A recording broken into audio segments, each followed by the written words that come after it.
tous, on parle beaucoup des indices boursiers, on a bien raison sur TV Finance, mais le marché des matières premières est l'un des marchés les plus importants. Les enjeux sont colossaux, les acteurs internationaux, et il y en a en France. Ce sont notamment ceux qui lisent la lettre de l'acheteur, qui donne un point régulier. C'est un quotidien avec des informations effectivement pour un public spécialisé sur des sujets extrêmement variés comme les céréales, les cacao, le café, les fruits d'industrie, les fruits secs, les jus de fruits, le sucre et j'en passe. On ne le sait pas toujours, mais il y a des acteurs français très compétitifs dans ce marché et eh bien l'un des atouts, l'une des munitions pour être compétitif, bien évidemment, c'est précisément ces informations très stratégiques. Alors on va faire un point, si vous le voulez bien, sur le cacao. Il faut savoir que la campagne du cacao s'ouvre pour 2020-2021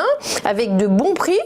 C'est pas parce qu'on parle d'incertitude sur la bourse qu'il n'y a pas des matières premières en hausse. Et il faut savoir qu'il y a deux pays qui sont les acteurs stratégiques, c'est la Côte d'Ivoire et le Ghana. Et bien pour le démarrage de la campagne cacaoère, il faut savoir que ces deux pays voisins qui représentent 65% de l'offre mondiale de fèves, eh bien ils ont décidé, ils ont augmenté de manière très significative le prix minimum garanti aux planteurs. Qu'est-ce que ça donne? Quand on parle de hausse des prix, là on parle de plus 21%. C'est énorme et effectivement cette campagne s'ouvre donc dans un contexte assez favorable avec cette hausse des prix, mais dans un contexte politique très incertain à l'approche des élections présidentielles ivoiriennes qui ont lieu, comme vous le savez peut-être, le 31 octobre.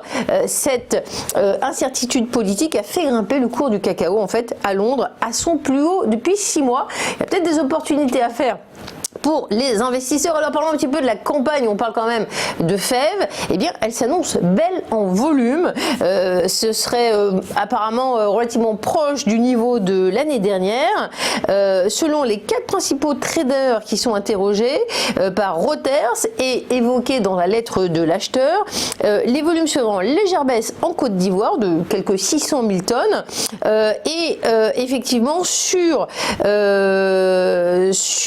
l'autre pays, ce serait un volume à peu près stable. Un sondage réalisé par Bloomberg cette fois conforte l'estimation de la campagne qui totaliserait environ 2,24 millions de tonnes en 2020-2021. Il faut parler également des exportations. Les chiffres provisoires qui ont été publiés font état de 1,503 millions, 1,503 000 tonnes de fèves brutes exportées entre le 1er octobre 2019 et fin août. C'est donc en baisse de 0,8% par rapport à la même période. Donc si on se résume, et je vous invite à aller lire cet article de la lettre de l'acheteur, les prix dépassent le minimum vers lequel la Côte d'Ivoire et le Ghana s'étaient préparés. Un marché aux forts enjeux qui effectivement est étudié, analysé dans cet article de la lettre de l'acheteur. Alors on va parler également du sucre, parce que je vous le disais, il y a beaucoup de matières premières et également les fruits secs qui sont étudiés dans la lettre de l'acheteur. Alors qu'est-ce qu'on a sur le sucre? Il faut savoir que l'Europe va devoir en fait importer plus de sucre. C'est un petit peu une hérésie lorsqu'on parle de France. Vous savez que la filière de la betterave, ça représente 46 000 producteurs et ces derniers mois en France, le débat, si vous l'avez suivi comme nous, s'est concentré sur l'utilisation ou non de pesticides. Un débat légitime, pertinent certes, mais d'un côté il y avait l'utilisation qui n'est pas écologique de pesticides et nicotinoïdes, ou bien la défense de l'emploi de cette filière importante. Et bien pendant qu'on focalisait sur cet aspect très politique, avec d'abord une interdiction et puis une autorisation, une dérogation qui est venue du ministre de la Transition écologique Barbara Pompili, et bien pendant ce temps se passait une campagne calamiteuse, hein, c'est-à-dire un lancement calamiteux de la campagne betteravière. Résultat, l'Europe va manquer de sucre en 2020-2021 et les 27 vont devoir importer davantage. Alors d'où ça? Eh ben, ça vient d'Amérique latine et puis d'Afrique. Alors, il faut savoir que en fait, la France est le premier producteur de sucre, de betterave en Europe. Eh bien, le sucre produit en Afrique prendra-t-il le chemin de l'Europe? C'est l'un des articles, l'un des sujets évoqués dans la lettre de l'acheteur. Alors, il faut savoir que c'est déjà le cas, il y a déjà des flux entre l'Afrique et l'Europe. D'ailleurs, l'accord de libre-échange entre l'Union européenne et l'Afrique du Sud permet aux pays d'Afrique australe d'expédier un contingent sans droit de douane de 150 000 tonnes. Eh bien, ça devrait être à nouveau le cas cette année. Alors, si on se résume, eh bien, ce secteur du sucre, il y a des acteurs importants, des acteurs français, mais il est possible que quand même la France soit obligée d'importer du sucre. Alors sur ces paradoxes et contradictions, je vous invite à lire la lettre de l'acheteur. C'est un quotidien qui vous permet de clarifier vos connaissances et de voir s'il y a des pépites, des idées d'investissement pour les investisseurs que vous êtes.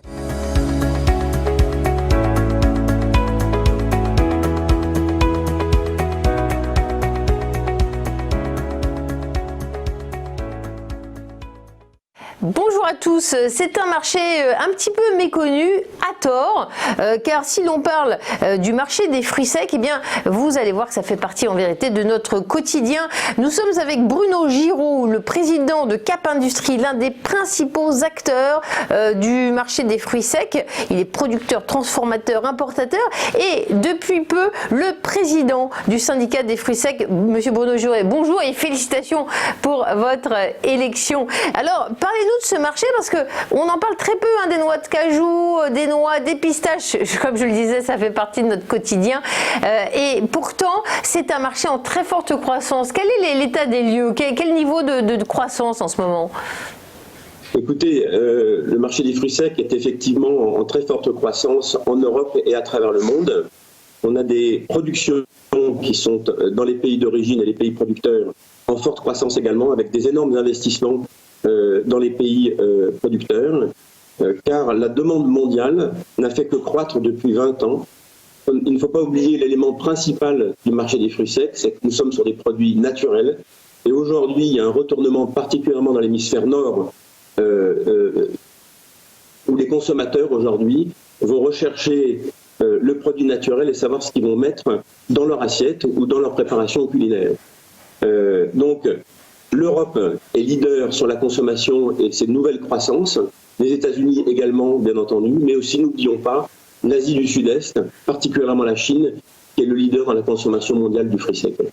Et effectivement, on a parlé il y a peu dans les médias d'affrontements entre la Chine et les États-Unis, entre l'Iran et les États-Unis.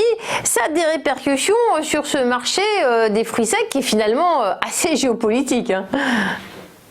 Bien évidemment, on parle de plusieurs milliards de dollars lorsque l'on parle de fruits secs. Ce sont des enjeux colossaux dans les batailles du WTO. Et bien entendu, le rapport de force entre les États-Unis et la Chine est notre quotidien et on est obligé de faire avec. C'est pas fini, l'Europe va rentrer dans la cour, vous êtes dans le conflit Boeing Airbus, l'Europe est en train de préparer une riposte. Dans cette riposte, pour tout vous dire, la pistache décortiquée en fait partie. Donc on est impacté ou on sera impacté, tôt ou tard, mais le marché des fruits secs fera partie aussi des enjeux géopolitiques, comme vous le dites. Alors j'aimerais un petit coup de projecteur sur les noix de cajou. La pandémie a perturbé de nombreux marchés de matières premières. Comment le marché de noix de cajou résiste? Et d'ailleurs, quelle est la place de la France sur ces marchés dont on parle? Alors, la noix de cajou est un produit très particulier puisqu'il est produit principalement en Afrique, en Inde et au Vietnam. Mais l'Afrique décortique très peu ce produit. Il est donc transporté en Chine, au Vietnam et en Inde pour y être décortiqué. Donc on n'est pas tellement dans le green et le sustainable. Et aujourd'hui, c'est un produit qui est très spéculatif parce qu'il est totalement morcelé en termes de circuits de décortiquage et d'importation. La France est un pays consommateur qui n'a strictement rien à voir avec le décortiquage. On importe des produits déjà transformés, déjà préparés, ils sont juste torréfiés et emballés sur le marché français ou sur le marché européen. C'est un marché qui est également très spéculatif, comme je vous l'expliquais, puisqu'il y a un arbitrage du brut, c'est-à-dire la noix de cajou brute qui est encore dans sa coquille, et la noix de cajou décortiquée qui est le produit que l'on consomme. Et le circuit entre la noix de cajou brute et la noix de cajou décortiquée peut prendre plusieurs mois. Donc vous avez tout le temps d'avoir de fortes interventions financières et de fortes fluctuations. Alors si on parle de la noisette, c'est une graine oléagineuse appartenant à la famille des fruits à coque. Il y a deux grandes familles de noisettes françaises, je me suis laissé dire, mais la domination turque est vraiment redoutable. Alors est-ce que la France, le sud-ouest, a quand même un climat favorable? Est-ce qu'il y a encore une chance pour aller rivaliser face à la Turquie? Alors, on va relativiser, même si vous avez tout à fait raison, la prédominance de la Turquie est là et restera toujours là, mais durant ces 10 dernières années, elle s'est amoindrie. On est passé d'une hégémonie de 75% à 68%. Ça paraît pas beaucoup, mais c'est très important dans l'équilibre mondial du marché de la noisette. Il y a d'autres pays, le Caucase, avec l'Azerbaïdjan, la Géorgie. L'Italie est un gros producteur. La France est un petit producteur, avec effectivement des programmes assez sympathiques de plantation dans le sud-ouest, mais qui sont tout à fait, on va dire, qui aura un impact régional et qui ne pourra jamais participer, on va dire, aux grandes compétitions et aux grandes masses que je citais, c'est-à-dire la Turquie, les pays du Caucase et l'Italie. Alors, il y a un autre marché, chacun a ses spécificités, c'est la pistache. C'est intéressant parce que j'ignorais totalement les spécificités de ce marché. Une production mondiale attendue en baisse, je crois. Ah non, alors c'est tout à fait l'inverse. On va avoir cette année, donc la récolte est en cours en ce moment, c'est une récolte mondiale totalement record. On va dépasser le 1 million de tonnes de pistaches en coque, avec une récolte absolument magnifique aux États-Unis qui frise les 500 000 tonnes, une très belle récolte en Iran à 280 000 tonnes et surtout une récolte record en Turquie qui pousse dans le sud-est du pays, dans la région de Gaziantep, avec des chiffres annoncés à 320 000 tonnes. Donc la spécificité dans laquelle on est rendu sur le marché européen, puisque c'est le marché qui nous intéresse aujourd'hui, c'est que la grande distribution européenne, avec les problèmes que l'on rencontre avec l'Iran, s'est recentré à 100% aujourd'hui sur la pistache d'origine américaine. Donc l'Iran, qui représentait jusqu'à il y a quelques années 50% de la consommation européenne de la pistache, aujourd'hui doit avoir une place qui ne dépasse pas les 5%. Et donc l'industrie mondiale de la pistache, ce sont un secteur dont les transactions s'élèvent à plusieurs milliards de dollars par an. Réintroduire le pistache en Provence, c'est un moyen de se préparer au changement climatique, je lisais. Vous souscrivez à cette idée? Alors, encore une fois, on revient à ce que je vous exposais en tout début de l'interview, les fruits secs, et d'ailleurs les fruits séchés aussi. Tous ces produits naturels sont re-rentrés dans notre quotidien. Et évidemment, ça donne des idées à des agriculteurs qui sont peut-être en difficulté sur certains fruits. Vous parlez de la Provence, on parle des fruits frais. Il y a eu des grosses difficultés financières dans la filière fruits frais. Il y a énormément de filières qui sont en train de se relancer basées sur le fruit sec. L'amande de Provence, bien entendu, en fait partie, avec la fameuse appellation du nougat de Montélimar. On manque de production. La pistache fait partie de certains projets régionaux et qui sont pilotés par l'Italie et la Sicile. Il y a une très belle production de pistaches maintenant en Espagne. L'Italie est également en croissance.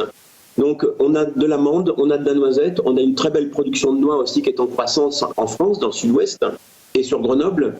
Donc tous ces fruits secs font partie on va dire des promotions régionales et des plans à 10 ans pour les agriculteurs qui ont un véritable relais de croissance et des retours financiers sur investissement qui sont tout à fait intéressants et sur des produits qui sont semi-périssables par rapport à des produits frais, où vous avez une vente obligatoire très rapide. Il ne faut pas oublier que le fruit sec, c'est un semi-périssable et qui permet un peu plus de temps pour pouvoir mettre en place son réseau de vente. Merci beaucoup Bruno Giraud. Nous étions avec le président de Cap Industrie, l'un des acteurs les plus importants de ce marché des fruits secs, et son président du syndicat des fruits secs. Des enjeux extrêmement intéressants, ça bouge, et puis surtout vous pouvez lire la lettre de l'acheteur qui fait un point régulier sur ces marchés méconnus, mais comme vous le voyez, à tort. Merci Bruno Giraud pour cet entretien, merci de votre attention. Aujourd'hui, les gens se demandent comment et quand l'économie mondiale va se relever de sa récession actuelle. Même si personne ne peut prédire l'avenir, les utilisateurs d'eToro recommandent de rechercher des informations en observant comment les marchés ont réagi aux épidémies précédentes. Par le passé, après une crise initiale due à une épidémie, les marchés ont mis environ 6 mois pour rebondir. Une baisse à court terme avait tendance à être suivie par la poursuite d'une tendance haussière. Par exemple, la grippe porcine a commencé en 2009. 6 mois plus tard, le S&P 500 a augmenté de 18% et, en un an, il était en hausse de 35%. Bien que les rebonds passés ne permettent pas de prédire ce qui va se passer maintenant, ils peuvent faire la lumière sur ce qui pourrait nous attendre. Vous souhaitez obtenir plus d'informations ? Sur eToro, vous pouvez consulter, poser des questions et comparer les stratégies de plus de 10 millions d'utilisateurs du monde entier. Participez à la conversation. Sur eToro, le leader mondial des réseaux de trading social.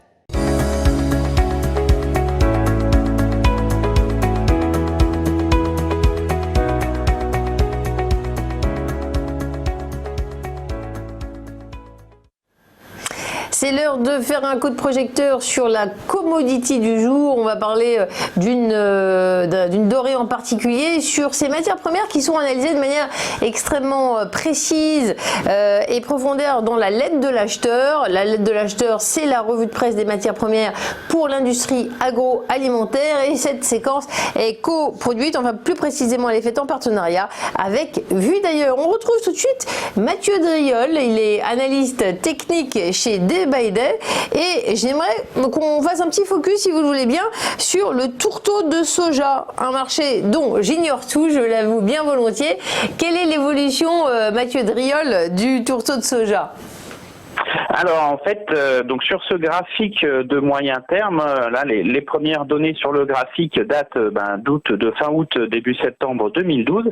Donc on se tape en fait plusieurs étapes. La première, c'est effectivement la mise en place de sommets aux alentours des 540 en août, et puis depuis effectivement une lente dégradation jusqu'au point bas trouvé aux alentours des 260 en mars. Et puis depuis en fait ce point bas, le tourteau essaye de construire ce qu'on appelle en analyse technique une base. Alors il a fait un premier rebond très violent en 2016, matérialisant une résistance aux alentours des 420, et puis depuis il consolide, et on voit que depuis septembre 2018 on a vraiment la formation d'une base, d'un plat assez bien défini entre le support majeur à 283 dollars par contre, et la résistance à 330 environ. Cette résistance en fait qui a été franchie il y a 2 semaines de cela, c'est pour ça qu'en fait cet actif m'intéresse. On voit qu'elle a été testée à de nombreuses reprises. Elle a été testée une première fois en octobre 2018, en janvier 2019, puis en juin 2019 et plus récemment en mars 2020. Donc c'est un niveau qui a été extrêmement bien travaillé, et donc le franchissement de cet obstacle est un signal fort. Alors lorsqu'on a une sortie par le haut en fait d'un plat comme cela, le premier objectif c'est d'attendre en fait une phase haussière assez franche de la taille de l'intervalle. Alors entre 280 et 330, il y a à peu près 50 dollars que l'on peut reporter depuis le haut de la résistance à 330, qui nous envoie aux alentours des 380. On a une petite résistance présente vers 387,60. Ce niveau constitue l'objectif. Alors, en termes de vitesse, maintenant, c'est ce qui nous intéresse. Les sorties de consolidation à plat comme ça peuvent être généralement assez violentes, assez rapides. C'est souvent d'ailleurs le cas sur les matières premières agricoles. Et donc, on pourrait assister dans les semaines à venir à une sorte de petit rush haussier sur le tourteau de soja. Le deuxième point clé, ça sera de poursuivre ce mouvement jusqu'à la résistance à 420 et ça ne sera que le débordement de cet obstacle sur un horizon de temps, lui pour le coup très long, sur plusieurs années carrément. Le débordement de 420 serait un signal très très fort d'appréciation du tourteau sur les années à venir. Donc à court terme, sur horizon quelques semaines, effectivement, on doit assister à un mouvement haussier qui peut être assez dynamique d'ailleurs. Merci beaucoup Mathieu Driol, et nous avons des analystes au plus près des productions. Vous savez que l'un des plus grands producteurs de soja, c'est la Chine. Nous avons des producteurs situés dans des régions très lointaines, d'où des soucis de connexion, mais on a réussi à se parler. Merci Mathieu Driol, vous êtes analyste chez Day by Day. Vous retrouvez toutes ces informations sur la lettre de l'acheteur, qui est la revue de presse des matières premières pour l'industrie agroalimentaire. C'est maintenant l'heure du journal de Vue d'ailleurs.